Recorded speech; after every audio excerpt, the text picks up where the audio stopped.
Hey there guys, and welcome to another Krozzfyre cast.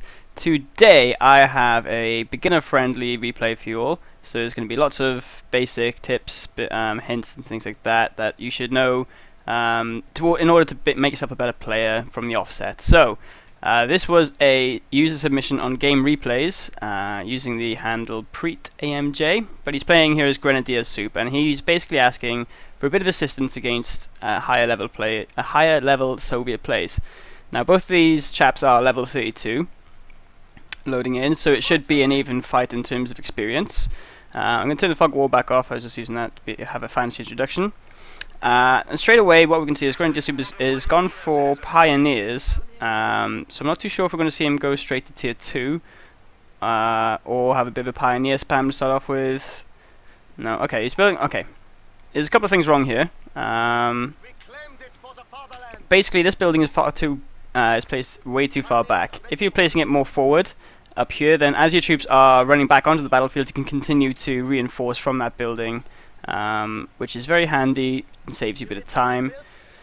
Also, the trick you're doing here with the Pioneers going into building the first building is more effective as a Soviet player because the Soviet buildings take so long to build, whereas this building is quite quick and easy, and you could have saved yourself.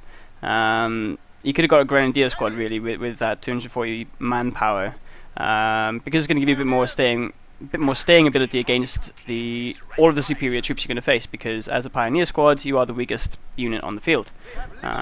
So unless you're going to be capping with both of these guys together, that would be good to see, but we'll see what happens now as it evolves. You do have an MG out, so ideally there's a good few places you can go with this MG.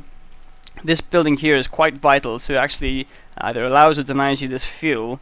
Going for the bottom half is not a bad idea because you don't have the actual cutoff, but you want to be able to deny this fuel if nothing else, even if you can't have it for yourself. As long as your opponent doesn't have it, happy days. And you do see on the minimap there's a red flashing there, so the opponent is in there capping. But meanwhile you've gone ahead and capped this point here, but unfortunately it's not actually linked up to anything, so you're not actually getting anything by having this territory. You can see that as it's flashing. So if you're going for an aggressive capping style, what you can do is you can cap up this point first and sever the one straight outside your base, and then go straight for this cutoff point here, because that's going to give you an aggressive push into the face of the enemy, and you'll have all those territories linked up then as well, and you can go back and back cap. So you have the first engagement now. We see you building barbed wire down here. Yeah, this is a bit too long for barbed wire. I mean, it's not a bad idea, barbed wiring it all off, but unfortunately it does take a long time to do, unless you knew for certain that there's going to be no troops going there. Okay, so you got your Grenadier squad out. Unfortunately your MG, I guess you wanted to get your MG in the building, but he's not quite in there, so he needs to move. He needs to be able to see that as soon as possible. And these Pioneers are, yeah, unless you're going to have assistance from the Grenadiers now encountered this conscript squad. Jumping in the building isn't a bad idea, but you're not really delaying anything. And these guys are so far away and they're in yellow cover, so you're not really he's just making you stay there. He's costing you a unit for no reason. So these Grenadiers, not too sure what they want to do. I'm going to pause it real quick because there's some action on the top. We'll have a quick look at that in a second as well. So these Grenadiers are in green cover, which is always beneficial for them, but they are unable to fire at anything, so they're not denying this. They're not supporting these troops, which are now being rushed by this conscript squad, and you can assume, simply because he just rushed over here with Ura as well, that he's going to be throwing a Molotov, so you want to be keeping an eye on the animations of each of those soldiers, and also listen for the audio cues.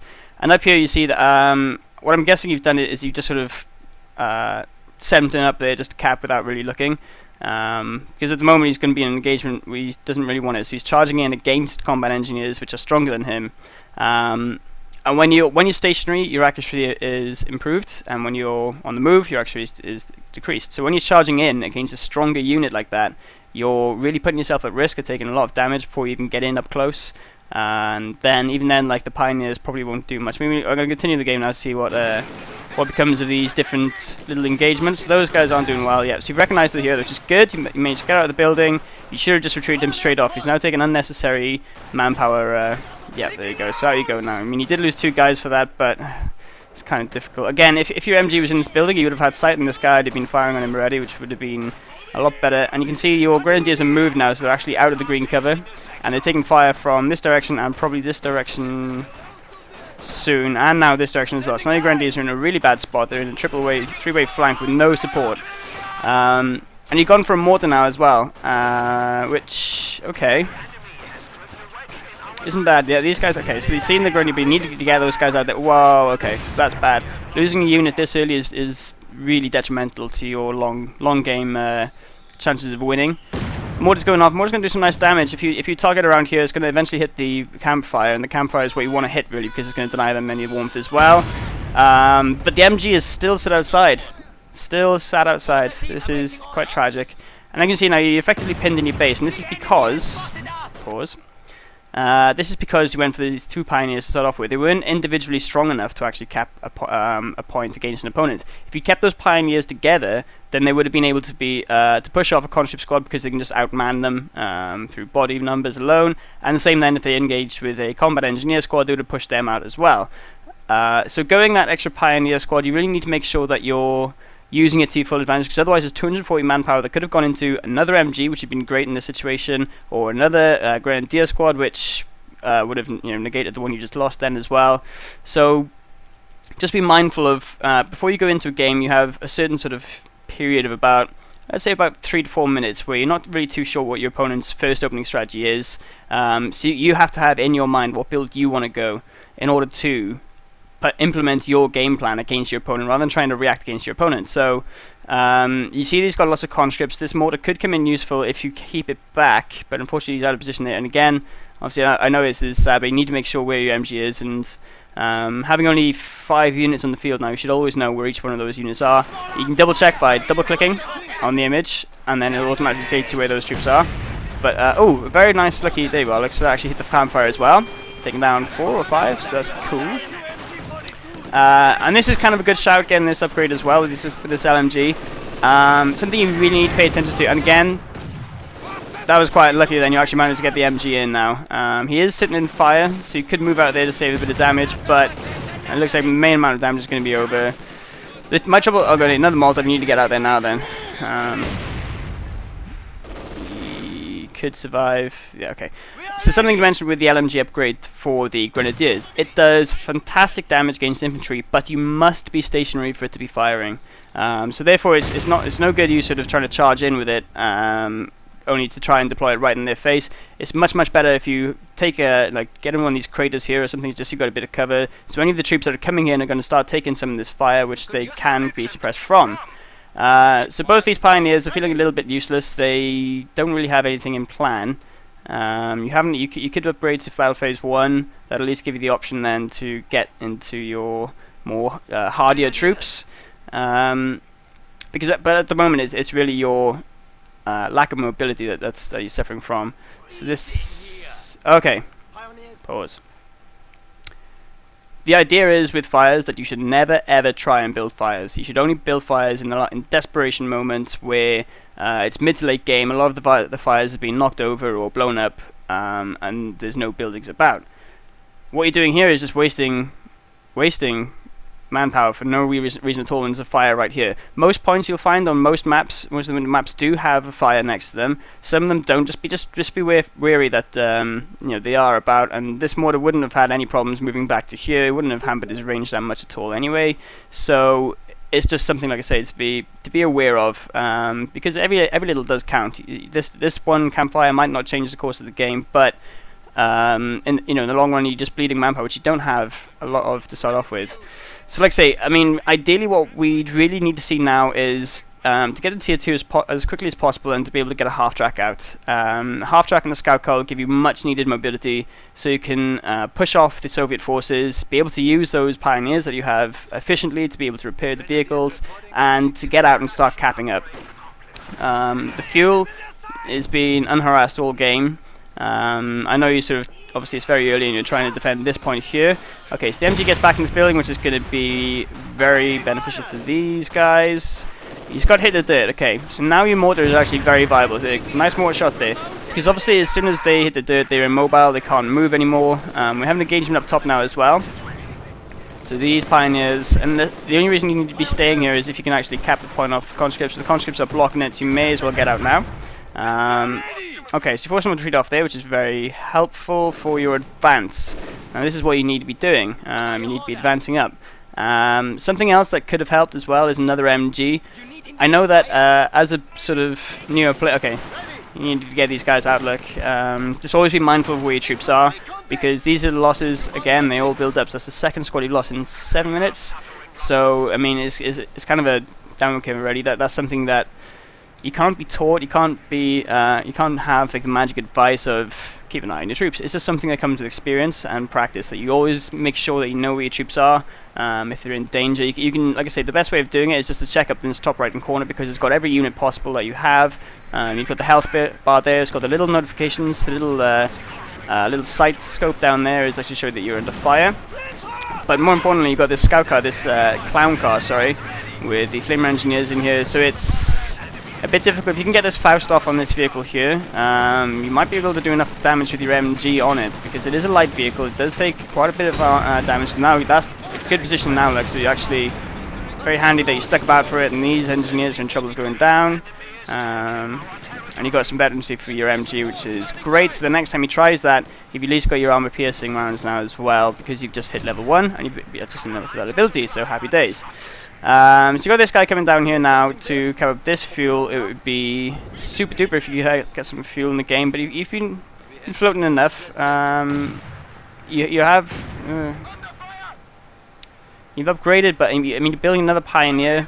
And Pioneer isn't what you need right now. You've lost one Pioneer already, and you've lost one Grenadier squad. It would be a lot better if you had the Grenadier squad out at the moment, because you're not floating enough munitions to plant mines. You only need the one guy just to build, and you had this guy on retreat now as well. So a bit of a debatable call there again. Just bear in mind that the Pioneers are the weakest unit in the game, unless they're upgraded with the Flamer, or if you have some great mine play you have in store. Other than that, they're not that great, you know, not that useful. So you can assume now that you're actually, I'm going to pause the game real quick. You haven't had control of either fuel. You can assume now that the opponent is at the stage where he's at least building, or potentially building, is tier 3 or tier 4 building. So what goes through your mind is, what do I need to get next? At the moment, you know that you haven't got much AT out at all, but you know that he's got tier 1 as well. So it's difficult to say get a pack, because with that clown car comes the inevitable sniper if he so chooses, and pack guns are obviously quite weak against, well, they're very weak against snipers. After 3 shots you've lost that pack gun unless you can recruit it, and the packs aren't great either. They haven't got the best accuracy. Anyway, Panzer Grenadiers are also another option, but they're very expensive if you start losing to snipers. So just be wary that there's going to be there could be sniper play, and you need to get some AT out as soon as possible.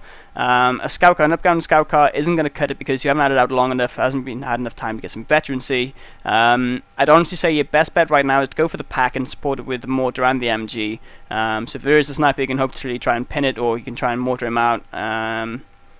But just like I say, I mean, another MG would be great as well, because you haven't had any presence on the map that you could actually control. Because you've been controlling this one middle point, you haven't been able to utilize it in any of the cutoffs and things like that to help prevent the swarm of the conscripts, if you will, because that's what they do. They will just swarm over your troops.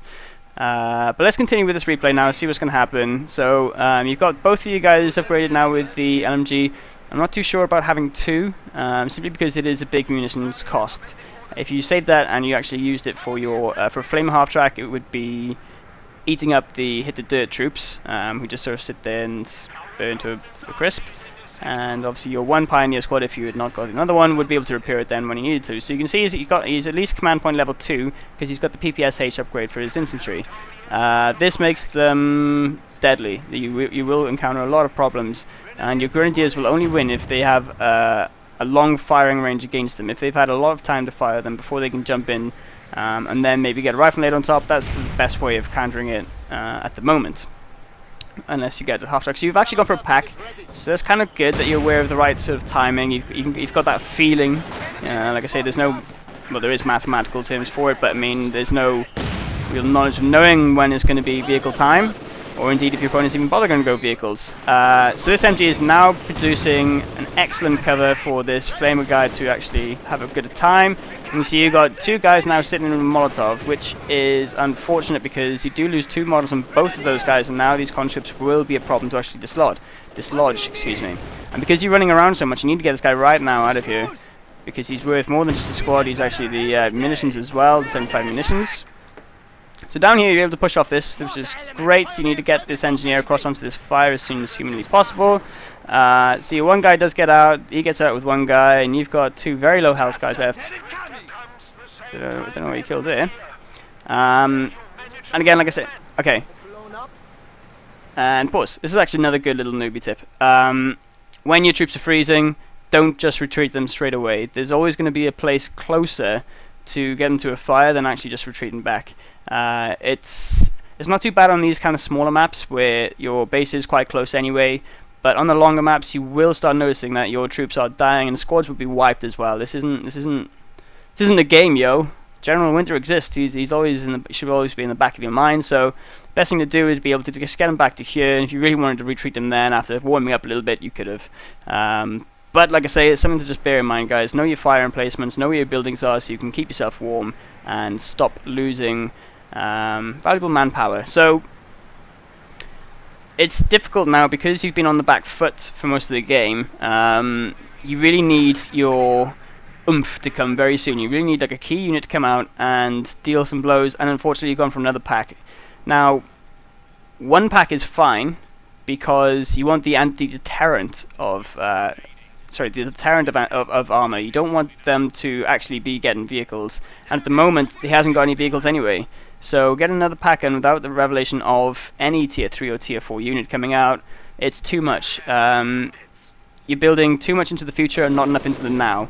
So again, it's going to hit. Okay, so luckily enough, he has got some vehicles out now. So he's got this T-34, but because you haven't got any vehicles out, this T-34 isn't really amazing. It does do good anti-infantry damage. There you are. Get my words out. But all you need is one good fire from Grenadier, and you should be able to kite it easily down with a 1-pack gun. Just obviously bear in mind that you can always be moving these guys, and they obviously need that line of sight to actually take it. But if I were you, I would have got this guy back in the building, just so you kept the vision, moved the pack gun up until you got the vision of the T-34 again, and then got your troops out. So another little, he's got 11 kills in this small guy now, but now he's quite out of place. But the MG's got a nice cone of fire on these guys, and you've suddenly got a swarm of army out. You need to stop your grenadiers, and just either by right-clicking on them, or right-click on the enemy troops, that is, or by hitting the W button if you've got the grid keys unlocked. And the mortar team did a very good job there of landing a very lucky strike, but he could have easily hit your troops as well. Something you can do when you're trying to up your micro is just to disable fire, disable the free fire. So he's not going to start mortaring your troops by accident when you're next to the enemy. But again, that's something for you to investigate and play around with a little bit more yourself. So your only business here is to get a Panzerfaust out. Unless you're going to try and take down this infantry as well, which it doesn't look like you're focused on doing, so you're not really doing a great deal. And maneuvering your pack, now you've got 2 packs, and you know that there's the vehicle, and your packs need to be mobile enough, but supported at the same time. So this pack can really need to move forward, because, like I say, that's the bone that the dog wants. You know, the pack is the dog, he's the bone. You want to really get in its face and doing as much damage and making those packs as worth it as possible. But unfortunately, you're keeping them back, which means that there's going to be more tanks coming, and more likely a flank as well coming out of the T-34s, and they will start picking away. You're mortaring down this T-34.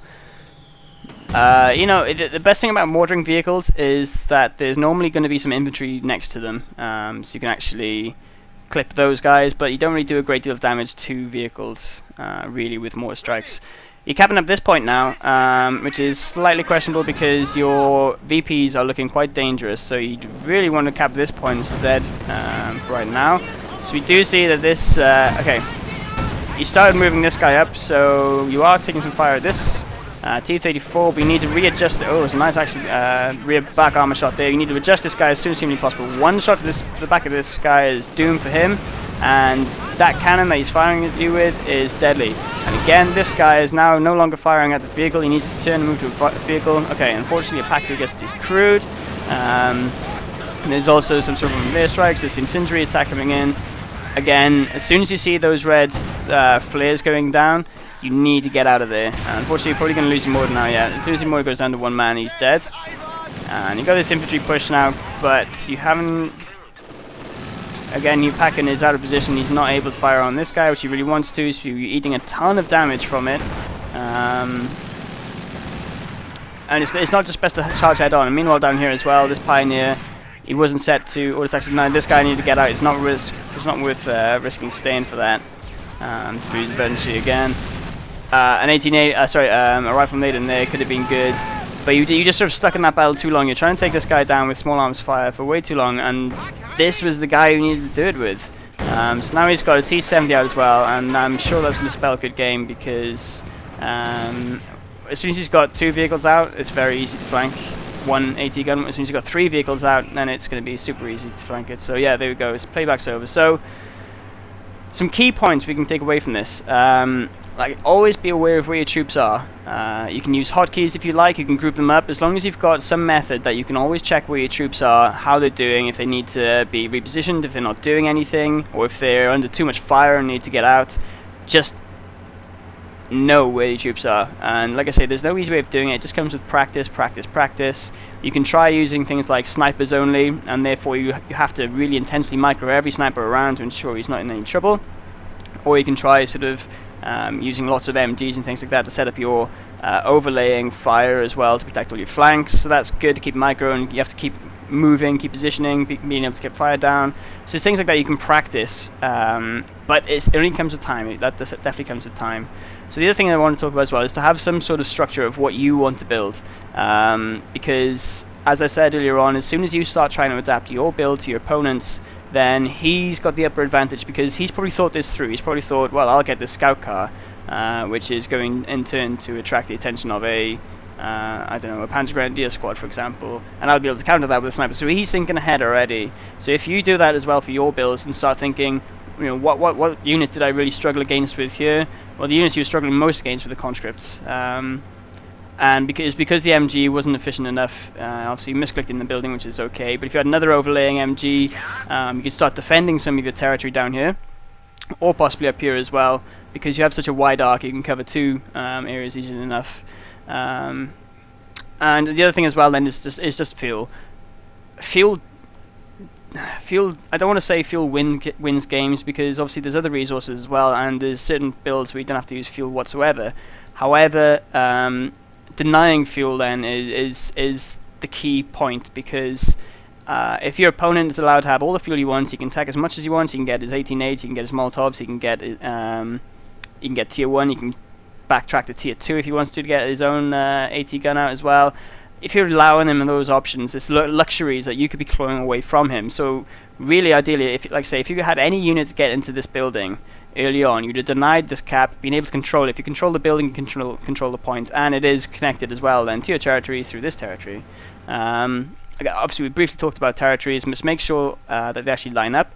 The easy way of doing this as well is to go on tactical maps. You've got a bit of a bigger view of the mini map, and you can see obviously where the lines are is how they all connect, and just to make sure they all go back. So obviously this is one of the big cut-off points in Krozzfyre, and you can see that the outline goes all the way around here, and it goes down the road as well. So just having this point won't connect to your base and won't allow you to have resources. So it's important that there's not too many maps at the moment, really, and you should be able to sort of identify where the key strategic areas are on each map. Again, this takes a lot of practice, and it's down to preference of area, but you'll always find that there's 1 or 2 spots where your first engagement normally happens, or your second engagement, or the big engagement that inevitably comes in team games. So being aware of where that action happens and how to control that area is vital to beating your opponent, because it comes down a lot of the time to emplacement as well and logistics. So if you obviously if you had that MG in the building to start off with, then logistically speaking, he's going to be he's got great sight, he's got all his angles covered in as well,